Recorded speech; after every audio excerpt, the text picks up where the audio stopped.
Welcome back to War and Pandemic. I want to apologize. We had some technical problems. We're not going to be able to get the guest on, so we're just going to keep we've got a problem out of Denver, which is okay. A problem here. You see it on CNN and MSNBC all the time. We're going to soldier on, as we say with the guys. Their problems are when they're on air. Whoa. You've been noticeably quiet. By the way, we're going to have all our guests. We'll figure them out. We'll get Dr. Luttwak on during the week. We'll get Freddie Gray of The Spectator and Elizabeth Yore. We'll get all these people back on so we can have a group discussion. We got so much to talk to anyway about even yesterday. Dr. Luttwak, you've been unnoticeably quiet, and particularly I know you are a real student of history. You and Faraj, one of the things that most impressed me when I met you two is that you guys had a real feel for history, and that's one of the things that powered the Brexit movement. The Brexit movement had a real understanding of history.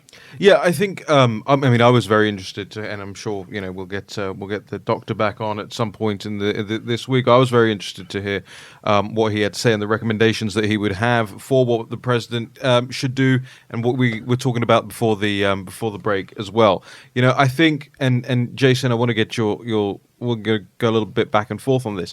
I am of the view where you have this situation right now, especially with the oil price, especially with what's going on elsewhere, I am of the view that the president perhaps should have got up to the podium to make the immigration announcement rather than doing it over Twitter. And here's why. Because every journalist in town now will have prep time to try and have one of their moments in the press briefing room this afternoon. If he hadn't done that, if he had just hit them with this at the time, and then they would have said, you don't have the authority to do that, and he could go, actually, here's Section 212F of the Immigration and Nationality Act, it would have been a bigger boom moment, right? Maybe he didn't want that to be the case. Or maybe there's some 4D chess going on here where he's like, hey, I'm sick of my guys getting reamed out for protesting on the streets. Let's get some ACLU guys to go out on the streets. How do we do it? Immigration ban. Let's give them really something to let's give them So something. this is one where I go back to having the opportunity to work for the president for 7 months when I realized there are things that never in a million years would I go and draft up and walk into his office and say, hey, Mr. Trump or now President Trump, I have a great idea. Why don't you go and tweet this out at 9 p.m. and we're going to make their heads explode. Yeah. Like it just never would. But looking at it, and again, I'm from the communications director hat on. I love the idea. Go and make their heads blow up, drive the issue. Let's go and pick this fight, and then he can go. Here's and what add I see. into I don't details think the next this day. is the difference. I'm not so sure it's a fight to pick, and here's why. We know coming out of this pandemic, you can already see. I think you're going to see in the polling, people's ideas about borders, people's ideas about countries are going to change. They are changing. They understand that if we're going to have public health, we got to be very, we really have to have a border. We got to be very methodical about this. We got to really start thinking about immigration, particularly if we've got 10 years of economic carnage. These are now converging very deep, issues in not just in American politics, but in American life. And he's going to make that case. I realize if you put out the night before, their heads are going to blow up. In fact, I was talking to some guys who are going to go out and defend the president this morning. I said, hey, just remember, they're coming at you full on as you're a total racist, you're a total nativist, you're a total thing, and they're going to hold up the fact that in this effort, many of the heroes have been immigrants, particularly in the medical profession. There's absolutely no doubt about that. Okay, and we are for immigration. Remember, we do the most immigration. We're just for maximization of citizenship. That's why I think, particularly in this environment, and I think guys are going to go out today and do that, building up. They hope for him to come in with a full throwdown and something really smart at the 5 o'clock press conference. But I think taking a step back, a big part of this is President Trump has been getting hit by the media over and over for supposedly not being tough enough in securing the borders. And who would have thought that in a million years that President Trump – so hypocritical. Right, exactly. But that's where they are. You Right. look at yesterday's front page Washington Post story. It's essentially making it sound like we were just willfully allowing Well, tell people about this, because I don't think people – to connect that dot, because I think it's part of the thing driving this. So the prevailing media narrative yesterday is that President Trump didn't do enough early enough to secure the United States. That they allowed – we even saw the question, I think it was from CBS's Ouija, I think asked the question, what about the 400,000 people? That was going back to the New York Times story from a few weeks ago. The Chinese nationals who came right, from the time that we knew that there was a problem until he closed the country, that there literally were 400,000 people that came over from China, and they were attacking President Trump on that. So the broader media narrative that's going on right now is President Trump did not do enough early enough to secure the country, and that is what they're attacking them on. Now, forget the fact that Joe Biden was doing rallies into March. We saw President Trump being attacked yesterday for you were doing rallies into the beginning of March. This is what's going on. President Trump, by throwing down this gauntlet, is making it clear, hey guys, you want to talk about securing the country? It is so secure. This is like a Ziploc bag, people. And I think part of this is pushing back on that false media narrative that by the time you got to yesterday's press conference, that was the only thing they cared about, was having him on the ropes for saying you didn't do enough to secure the country enough early enough. Jump in here, guys. Here's the other thing, and this is one of the reasons we love doing the show, is that we're trying to get these issues out ahead of you that you can talk about. You see now on today, it's Tuesday, right? We just had Black Monday yesterday. But now, two different elements that really the American people haven't had to think about. The whole immigration part as it relates to both the economy and jobs and also health security, because health security is now national security. And you've got a story that we have said from the very beginning is going to be massive, is now front and center. It's oil. This is why we have to, and if you're at home, you're in lockdown, understand you got your jobs. It's incumbent. People ask me all the time what you should do, and we're going to pull up a reading list later. You've got to get as much information as possible. Not just watching our show. You should be out there online getting – this is, I think, the most complicated situation we've had probably in American history, right? And it's at so many different levels. This oil and gas thing has completely come out of – I mean, your tweet yesterday – did we have a chance? Can you read that tweet? That tweet yesterday was prescient. Right, because we had been talking about this, about how nervous, and then during the day, I think Jack, one of you guys gave me a heads up. Have you seen, oil's at $2? I go, what? The contract, right? And we saw it go down to a penny, and then it went down to negative. I think it was negative $42. It closed it down 37. But in people, and I want to also, the Wall Street guys, I think were way too technical. Oh, well, this is just I think no. Because we said at the time, watch that next contract. The next contract has lost 1/3 of its value since yesterday afternoon. This is a problem in the oil patch by the Saudis, but it's also going to bring the specter of deflation. All the commodity prices are going to drop down. Everything's going to drop down. What's happening in commercial real estate, you just don't know. This is why this situation is so complicated. We try to, the signal in the noise. This oil is part of the signal. The immigration is part of the signal. Yeah, and what I tweeted yesterday morning before the show, and this was as the U.S. oil prices were below zero as we're before the markets even opened. We're going to need a national energy recovery strategy, both for our domestic companies and internationally, coming out of the coronavirus pandemic. Entire industry in turmoil. And you tweeted that at what time? That was at 6:15 a.m. yesterday. And what did the president tweet this morning? And so do we have his tweet? Because I think he realized overnight he's now read this tweet. Yeah. So President tweeted out this morning, "We will never let the great U.S. oil and gas industry down. I've instructed the Secretary of Energy and Secretary of the Treasury to formulate a plan which will make funds available so that these very important companies and jobs will be secured long into the future." This gets in also what the president said yesterday about the $2 trillion. The next phase is going to be infrastructure. Note to White House, that never happen. It's just not going to happen. They're so politicized, and here's why. Saving, AOC yesterday, supposed to be a populist, supposed to be worried about the working men and women in this country, understanding some of the highest paid blue-collar jobs we have in this country. The combination of high-tech and manual labor is now the oil patch because it's a high-tech business where you also need, the brawn, so it kind of binds both. It's, Cuban said we're not ever going to go back to the production line and the big production lines. Well, hey, still a big part of our economy is that. AOC tweeted out yesterday, remember when the oil price started going zero, she was skipping around, right? She took that part of her tweet down. Oh, this is great. Couldn't have a better group of guys or some words to that effect, plus her thing. And here's the reason. In him coming forward with a plan, because remember, in the Strategic Petroleum Reserve, the president wanted to fill up the Strategic Petroleum Reserve as a first stopgap measure, and it was only $3 billion in a $2.3 trillion first phase relief bill. Now, that relief bill was supposed to cover every industry. The two industries that didn't get covered at all, the truckers, and they didn't allocate $3 billion in that first bill. That's the political fight, and whoever blinked to get it through. But you don't think there's going to be a massive throwdown when everything they've been putting in on these poison pills to the airline industry, all the bailout is about the Green New Deal, that this is the way to get the Green New Deal, the non-carbon thing, and they're going to be pointing to how the sky's clear everywhere, the atmosphere is getting better, everything's turning. This is going to be a dogfight. You're just not going to wave a magic wand when they come back with a plan and say, "Oh, we've got a $100 billion plan to save the oil industry." This is just not going to sit there and salute. And it's very interesting some of the strange bedfellows this has created, because you've got Obrador down in Mexico, right? Obviously, sort of a left-wing populist to a certain extent. And Mexico produces a lot of oil, even though their production's been declining because of structural problems internally over the last decade or so. But what they have a real problem with is creating gasoline. Now, they've agreed to follow along with the United States and try and cut back a little bit on their production to sort of support oil prices. But at the same time, in the background, Donald Trump in the United States has promised Mexico that we'll provide them with all the gasoline they need, and we'll do it and worry about the price of it later.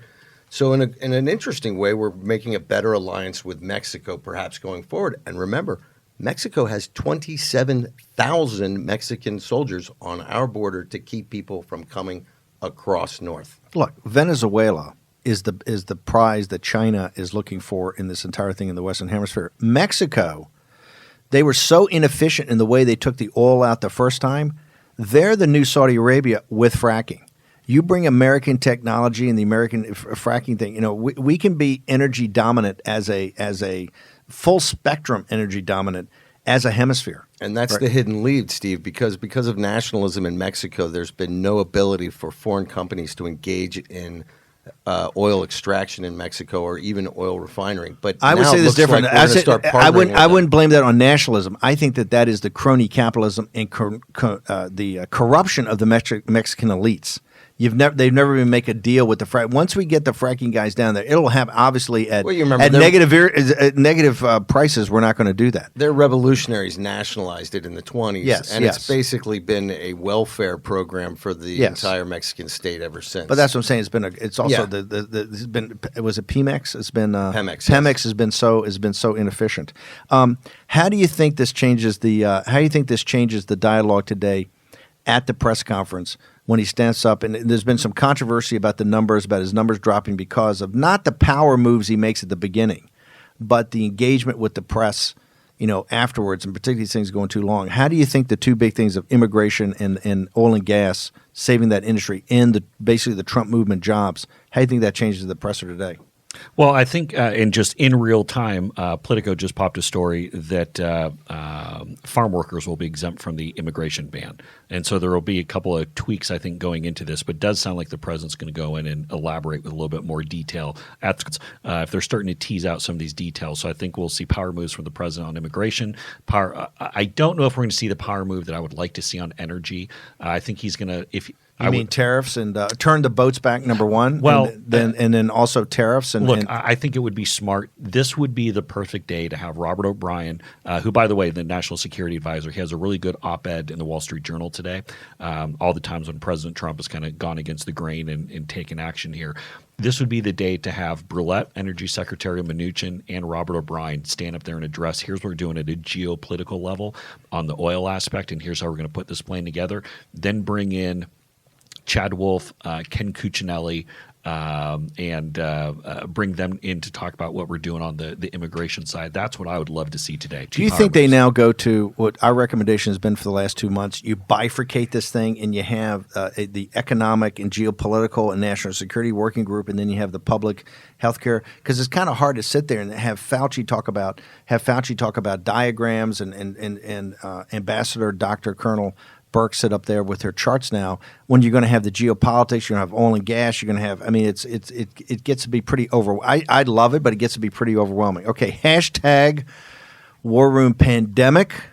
All of our guests we're going to move throughout the week. We got Freddie Gray, editor of the Spectator, Dr. Edward Luttwak, and Elizabeth Yore talking. Elizabeth Yore had breaking news out of the Vatican, and maybe Francis going to Wuhan. We're going to return in just a second. What you got is the War Room crew in a complete kind of intellectual discussion this morning. So unlike what we normally do. Be back with War Room Pandemic in a moment. War Room Pandemic with Stephen K. Bannon. The epidemic is a demon, and we cannot let this demon hide. War Room Pandemic. Here's your host, Stephen K. Bannon. Welcome back to War Room Pandemic. Jag Maxey, Raheem Kassam, Jason Miller. I want to go to the president's had four World Health Organization, Voice of America, today immigration, and now the oil industry have been kind of things he's brought up. But this thing about liberate, all those, and maybe leave oil and the gas aside because that's part of the economic crisis. But those four: World Health Organization, VOA, the immigration of last night, and now in the liberate. The liberate's kind of been the most controversial, right? About he empowers the governors, it seems to be, and then also empowers the liberate side, and it's getting to be like a mini firestorm. We saw Mike DeWine yesterday, right? DeWine's kind of, hey, I got this, right? Here's how I'm going to do it. White House has been terrific. And he, by the way, after the show, I think they had an outbreak in a prison. But this guy's kind of unflappable. No drama, just going to get it done. He said, hey, we had a demonstration down there. Folks can do it. Understand they're frustrated. We want to go. And no Buckeyes football, right? So it's a tough pill to swallow. No Reds baseball, right? No Indians, no Buckeyes, right? Tough pill to swallow. But hey, we're going to get through this. We're going to grind through it. What do you think the background of this liberate movement is, and is it a smart thing now, given that we do have 199 days in election, Mr. Jason? Let's start with. I tell you what, Jack. Let's start with you because you got breaking news of who's been talking about this morning. Well, I'm not sure about breaking news about this, but we were talking just in the break. Are you talking about the meat plants in Iowa? The meat plants, but also Judge Judge Napolitano, who I know we're not all fans of, myself included, but this again shows you how these strange. How can you not be a fan of his? He's got that libertarian crazy talk all the time. Yeah, but there's something creepy about him that I just Judge don't Napolitano like. is to you as Enoch Powell is to me. Let's be honest, okay? Oh, come on. To put Enoch Powell and Judge Napolitano in the same particularly the sentence. author of the best book on him. Speaking of Grandpa Munster. Right? Yeah. Oh, wow. Kind of looks like Grandpa Yeah, Munster. definitely. Napolitano is a real intellectual. I think he's a devout Catholic. I think he is, but for him, I to never say follow. that I never follow what he's saying. that these state governors are going to lose in court because I guess they arrested somebody in New Jersey for protesting, and he just said, "Boo, we still got a constitution, kids, and you guys are going to lose when these people sue you in court Over the state emergency by saying you have Yes. to stay in place.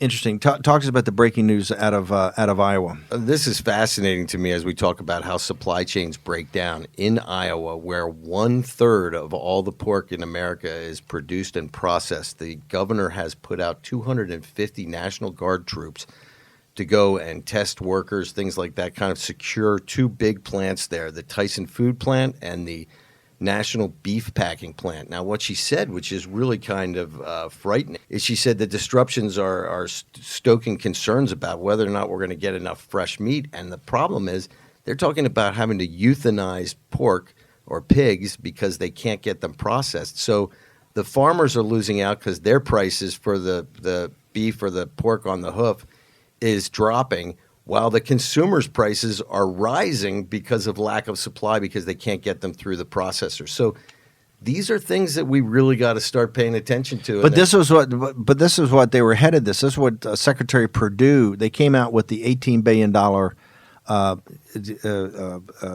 bill, or part of the bill, to the farmers, and part of this was to make sure he reinforced that the supply chains are going to be fine. There'll be minimum disruption. Part of this is going to go. Part of this cash infusion is make sure that doesn't happen. For sure. And we have plenty of food. There's no question. Even planet Earth right now has plenty of food. In a good way, the crops are actually being harvested quite effectively in India as of today, because so many of the migrant workers went back to their rural villages. They have actually an excess of labor in the area where they're trying to bring in their crops right now. So that's a very positive thing, but even in India, they're having a very difficult time getting the crops to market, and we're having the same problem here. And you're seeing it in Europe as well. Let's go to the Liberate. Steve Moore, Jenny Beth Martin, Adam Braden, three great. Adam Braden of Freedom Works, Jenny Beth of the Tea Party movement, and Steve Moore, the founder of Club for Growth, put an announcement out last week that they have this committee. They're putting together the committee of grassroots conservatives about opening up, right? This whole committee about helped to advise or whatever opening up. I think a couple of those guys were on the conference call. Arthur Laffer, Steve Moore. I think a couple of others were on the conference call about opening up. They have definitely aligned. Adam Braden's out in the press saying, hey, he's doing, I don't know if it's coordination efforts, but he's putting people together. They're having conference calls. Let's talk about this Liberate movement for a second. What do you think is back of the president's motivations to not just empowered by the tweets, but also to talk very positively about it when they're clearly the mainstream media, they are so worked up on this because they see Tea Party deuce, right? And they realized they were asleep for the Tea Party. They never paid attention to the Nigel Farage, the whole movement of the UKIP movement in the United Kingdom. They totally dismissed the Tea Party movement, and they realized that both of those overwhelmed the globalists with massive victories that really changed modern history. Right? They don't want to be caught unaware. And I've never seen and do I totally agree if you're there and you're not 6 feet apart, hey, if you want to be out there, it's fine. Maybe play by the rules better. The president said yesterday, I saw them all 6 feet apart. But to see the media so triggered about this, right? Like it's the end of days, right? It's like a revolution when it's just Americans out there, having their right to say, hey, we want to get on with this, right? We want to get on with this, and we want to get on with this now. What do you think the motivation is, Jason? I think this is President Trump trying to make sure the blue state governors don't slow walk their reopening. We talked about this, I think it was late last week. We talked about it, I think, yesterday as well. But there's a real risk that particularly in swing states that these Democratic governors could go and slow things and take it all the way into the fall. They're going to cause chaos. I brought up hypothetically Governor Evers from Wisconsin. Do you think they would politicize it that? Is that too naive a question? Do you think they would politicize it that much in order to do that because of a national election? Even if it wasn't intentional, the byproduct of their action would be that it would make it much more tougher for President Trump to win going into the fall. And I think there is a concern that some of these Democratic governors that they're going to take the approach of let's just go ahead and sit on it, forget the economy.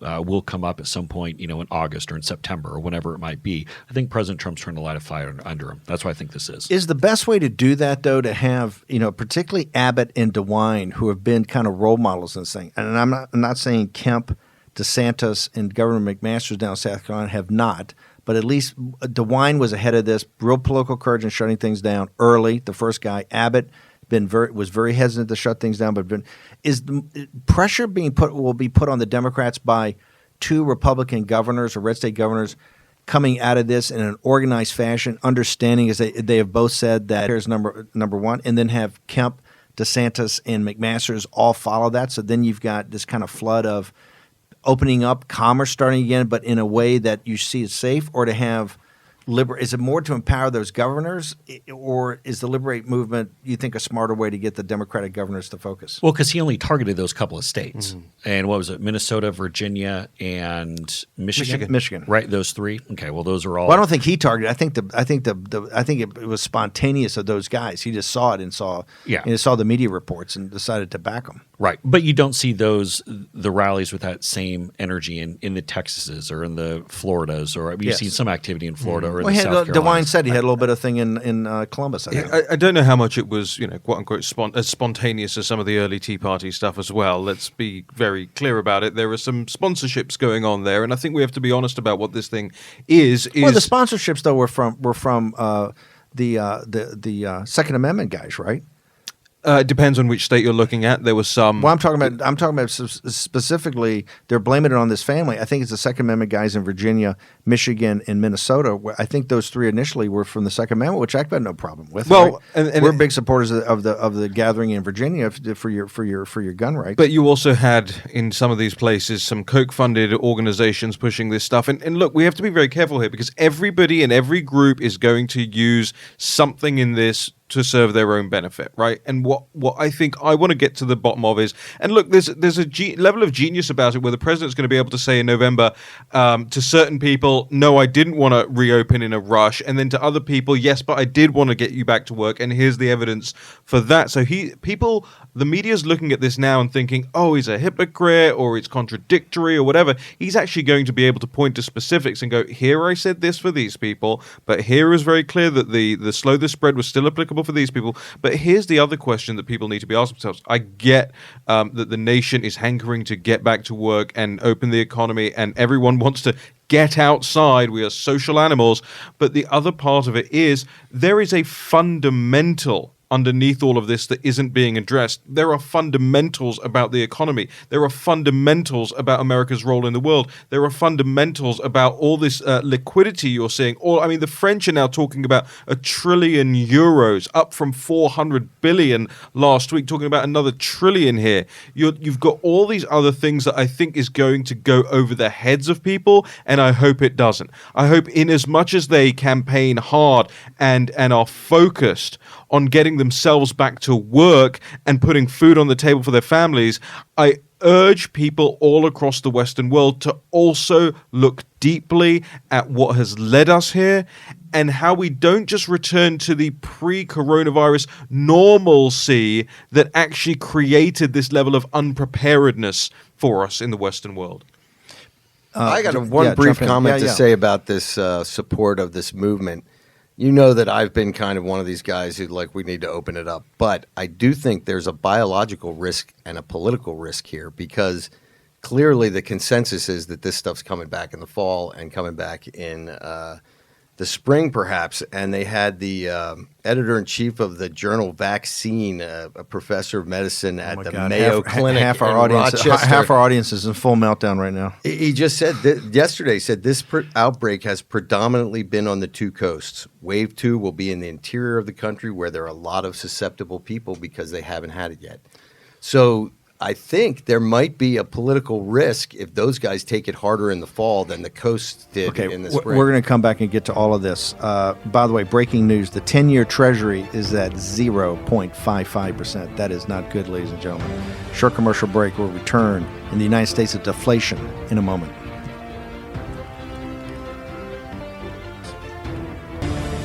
War Room Pandemic with Stephen K. Bannon. The epidemic is a demon, and we cannot let this demon hide. War Room Pandemic. Here's your host, Stephen K. Bannon. Welcome back to War Room Pandemic. The president's got a pretty busy agenda today, does he not? Has he got Cuomo coming down to see Cuomo's coming down to the Oval Office to see the president? And I think later in the day, is it not the first call? He's got a call with Boris. That's right. Boris Johnson seemingly, at Downing Street's word, not back to work yet, but will be having calls with President Trump and with Her Majesty the Queen. And by the way, happy birthday to Her Majesty the Queen today, 94 years old. You know, I'm glad you mentioned that because today would have 97th birthday of my mother. She was born the same day as the Queen. She was very proud of that. Although we are Irish small R Republicans, right? She was always very proud. Nobody's perfect. Nobody's perfect. So it was it's the Queen's birthday, and the Queen's still getting it done. Let's talk about Boris before we talk about Cuomo. How the Queen came on.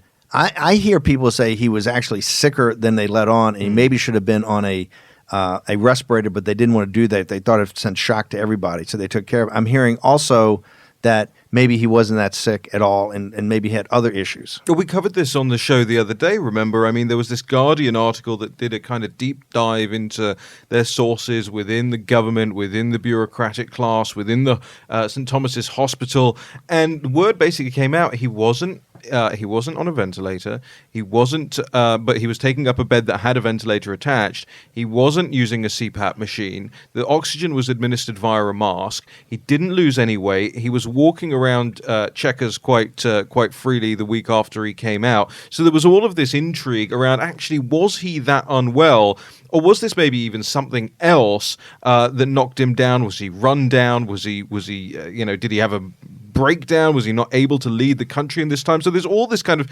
speculation regarding Boris's condition, although Downing Street still say that he is convalescing at the moment and won't be back to work in the immediate future.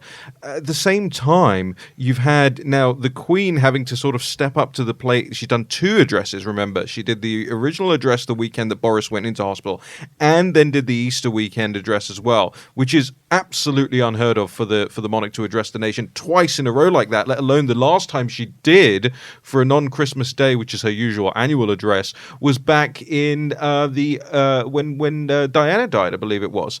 And so you've got a lot of Americans often say, well, the monarch's she's just a figurehead, right? It's absolutely not the case. The interesting thing is, your Constitution is a written document, right? Our Constitution is basically a living human being. The crown. Well, it's precedent. Right, but the crown is the embodiment of the entire Constitution. And so our Constitution has been speaking to us during this time, and which I find is an extraordinary thing. Remember, she started off with Winston Churchill as her first prime minister back in 1951. She's had 14 prime ministers she's seen come and go, and she has met with 12 U.S. presidents. The only one she didn't meet, Lyndon Johnson. And it's her birthday today, so I wanted to big her up. But Boris, we don't expect back to work soon, and it's anyone's guess right now what the truth of the matter is. I suspect it'll be a while till we find out. The discussion today with the president, before we get to Cuomo, with Boris, obviously they're our number one ally in the world. They just booted, I think, Huawei. There's massive awakening going on in England. Nigel Farage is on a tear. I got to tell folks in England, and I've known Nigel through Raheem now for 6 or 7 years, 8 years, something like that. What's most amazing, if you thought he went wild on Brussels to force Brexit, he's now taking China this is his new cause. I mean, he is on fire about this, about how the elites, now that and he told me, he says, I really hadn't paid attention to it. I didn't realize that really Brussels, as big a problem they were, it's maybe not even as big as this thing of China buying off the British elites and the elites in the EU. The conversation today, particularly the capital markets, the City of London and Wall Street are so central. What do you think the big things are going to be with Boris and the president today? Look, I just need to come back to this Huawei thing really quickly because I think the president. I think that's going to be a discussion today because they had a heated discussion last time. Remember, as close as Boris and the president are, and one of the reasons they're so close is because Boris won big, right? That proved it was a good call for Trump. Trump loves guys like that. They had a very contentious call. And in fact, I heard he kind of, it was maybe a hang up and, hey, was not happy with the guys around the Resolute desk that this did not go right. These guys got to start listening up. It did not go well. How did we go from that, which was only a couple of months ago, till today where Boris and the guys are taking the lead? That's the point. You haven't.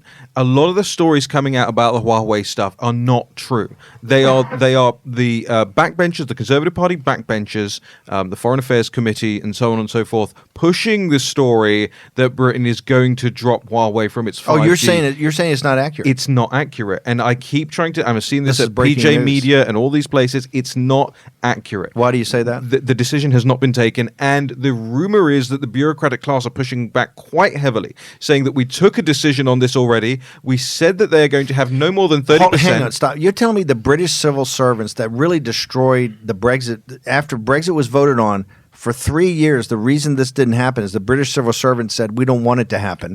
May's government did not. You're saying they're the same, that's the same nomenclature that is stopping the Huawei situation? Go back 10 days ago on this show, and I said to you that the bureaucratic class was consolidating power in Boris's absence. It wasn't clear who he was giving over power to in cabinet.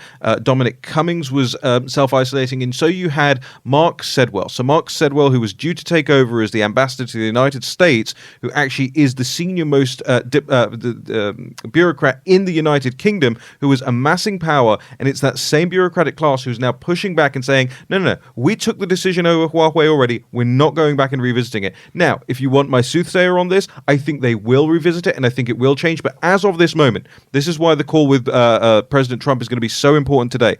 As of this moment, it has not changed, and President Trump needs to lean heavily on Boris and say either this changes or our relationship changes as nations. Yeah, no, I think, Raheem, you said that well. And we go back to the cover of The Economist this week. As Steve holds it up there, is China winning? Talking about geopolitics. Are they winning the geopolitics of COVID-19? Are they winning here? And we keep tying this back in about the vaccine that we talked about yesterday and how they're magically, even Scott Gottlieb, former FDA commissioner, raised that concern. Is this coming right back? And again, Gottlieb said, if they beat us to a vaccine, do we take it? No, we're in a situation. Do we take it or do we not? And again, CCP has a much different world takeover plan and a much different it's not even a soft power plan the way the U.S. has. Basically, the U.S. we'd always send money to places, have good trade deals with people. So we sent PPE to the Chinese Communist Party in February, thinking that they needed help in Huawei and Hubei to help the Chinese people, and to encourage. And now the Washington Post saying, "Oh, the president got played." Right, but the Chinese, what they want to do is financially enslave other countries all around the world. And they want to go and basically, for them, this isn't about doing good or having kind of a soft power influence. This is about financially getting people on the hook and locking them in. I just want to read it. By the way, I didn't see this before. I just went on my rant, okay? Just popped on. I just Googled this. Popped on Reuters 43 minutes ago. Britain's government made a firm decision to allow China's Huawei to have a role in building the country's 5G phone network. As far as the foreign ministry's top official understands, it is not being reopened.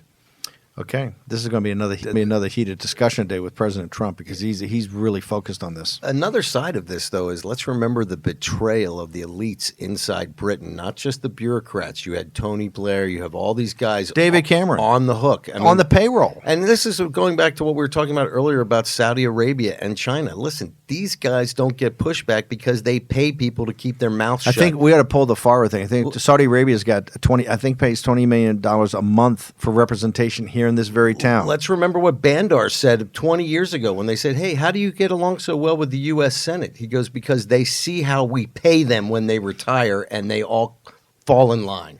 And this is also a guy, let's remember, who's not allowed back in the United States for some hanky-panky that had nothing even to do with the fact that his wife was paying the rent for some of the hijackers. And this is entirely what I mean when I said we can't just go back to normalcy, right? All of these things that have been going on in the past, all of the great sellouts that have been taking place, every single one of these things needs addressing.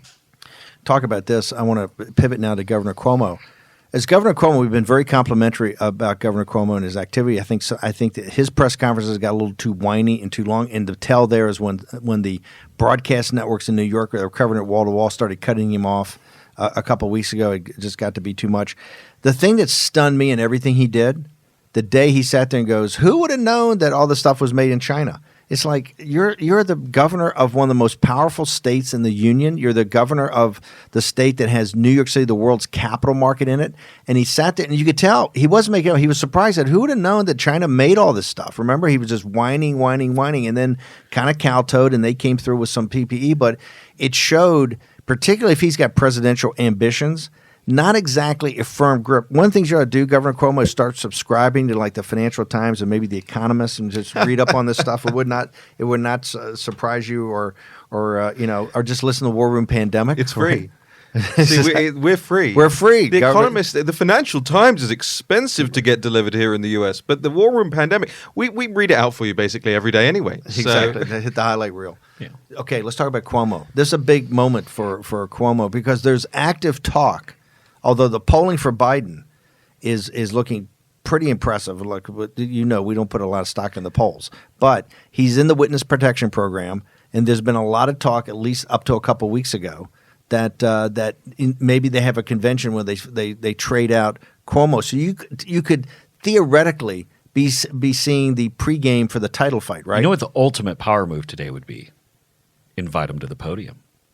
Invite him to the podium and say, I would do that in a second. Have him up there. Have him up there. Give us the gubernatorial update. Talk about how we've worked together. And how much you love me. Yeah, right? How much you love me. By the way, the FUBAR on the video the other day could be done live. Hey, we played the video, but had thing. Tell me what you said. Tell me what you said about me. Hey, do you guys, that's genius. Step out and call the White House. No, that's genius. No, seriously. Invite him. I love it. I'm I'm upset I didn't think of it. That would be the biggest power I'm move. glad you didn't tell me during a break I was taking credit for it. Can we also get Newsom in via Skype onto the TVs no, behind them? No, you can't do too much. You want to isolate. You want to isolate these guys. But tomorrow. Yeah. But can you imagine the power move that would That's be? a power Invite move. him up there, have him give the chance. And look. He's going to do it. We're doing this. What time is the meeting of the thing? But if it's closer, you say, hey, just go out, walk around the block, come back, be back here at 5. This is the one who'll start on time. Do you really put Cuomo behind that presidential seal? He might get too comfortable up there. Well, I know, because the president's going to be drawing out all the good things he said about him, right? But here's the thing. The president was upset when that video didn't play the other day. Oh, he was. But imagine how small this makes Joe Biden look. Oh, I yeah. mean, it just makes Joe Biden it basically just says Joe Biden. I mean, it puts the emphasis, the exclamation point on the fact that Joe Biden's irrelevant. I don't want to pick on Joe Biden, but is it evident? Is it evident that somebody's got to tell the Democratic Party his lovely wife Jill is not going to be able to be at the podium in the debates in October, right? It's so obvious that she's a calming influence on him, or can help propel when he has a fade, when he has a 4 o'clock in the afternoon fade moment. She can kind of propel the narrative forward, right? Has anybody told the Democrats that she's not going to be at the podium? I think she has some kind of like sharp object so she can prod him when he starts falling asleep at 5 p.m. Well, Joe, wake up. She's definitely the cut man. She's the cut man in that relationship. Okay, She's holding up the cue cards. Here are your notes, Joe. Thing has been so bad. When the Daily Mail makes you the lead story of your stumbling, it's bad. Okay, short commercial break. We're going to return here in just a moment. Raheem Gassam, Stephen K. Bannon, Jason Miller, Jack Maxey, War Room, a Pandemic. Also go to hashtag War Room Pandemic. Want your thoughts about today's show. Any comments, observations, news. Every day, I think a third of the things that you guys tweet out, I'd look and have the staff go check out the things. And if it's meaningful, I take a look at it. And most of it is meaningful, so once you do it. Most importantly, want your thoughts on Mark Cuban's America 1.0, America 2.0. What part of America are you? And what do you think the future of America 2.0 is? We're going to return to War Room Pandemic in just a second.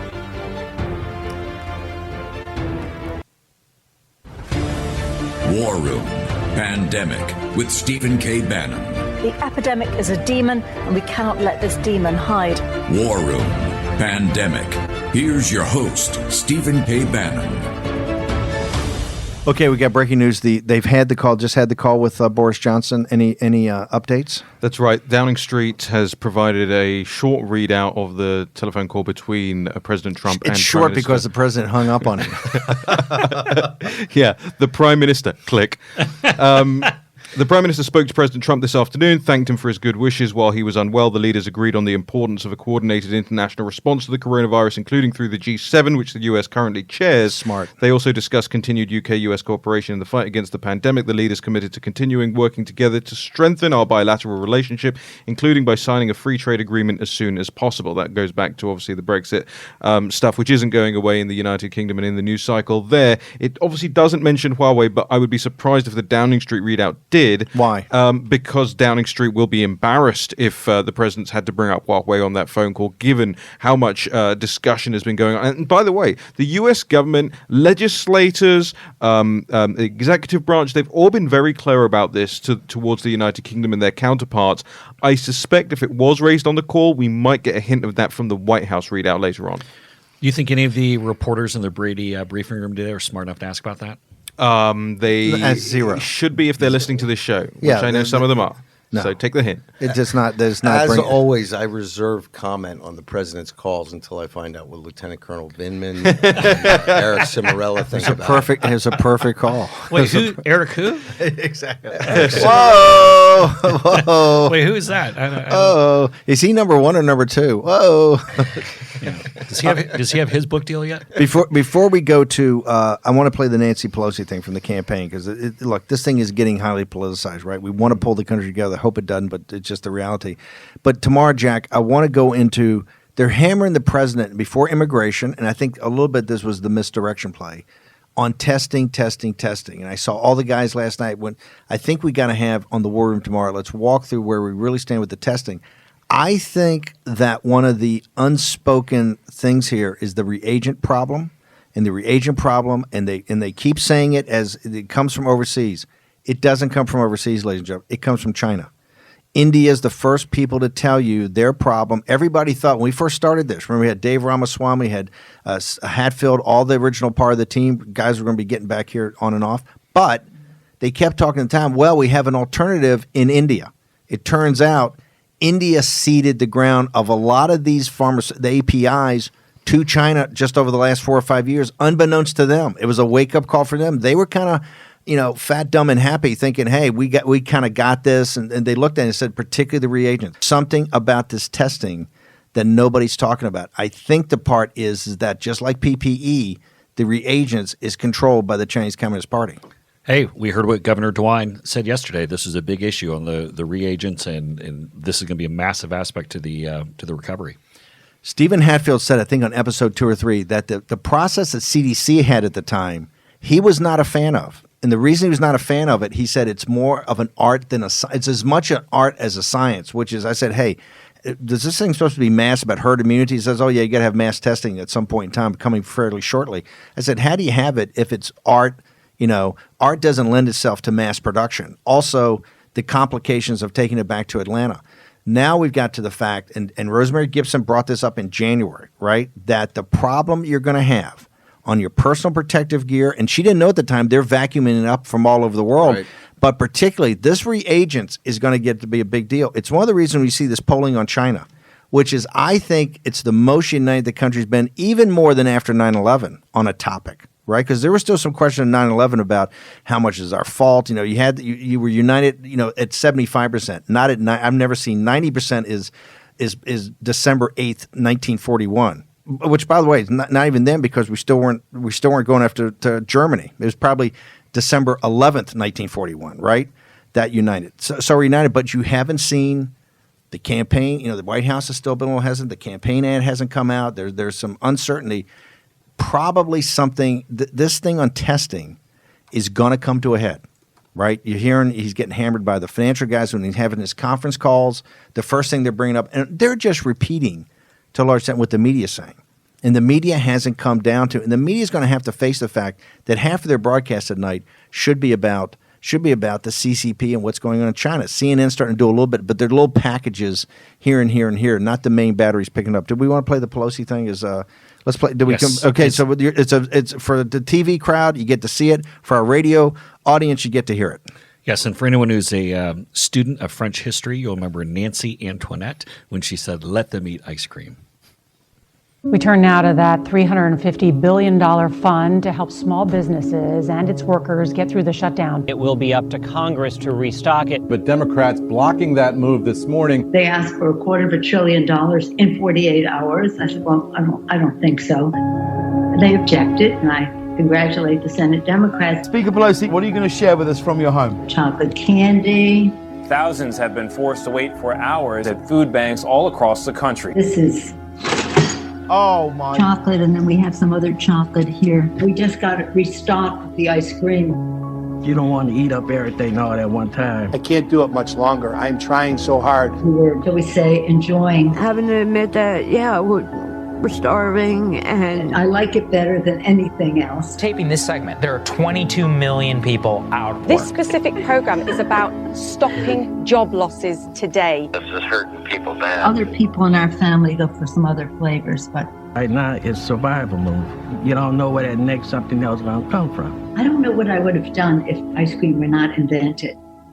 I just wonder.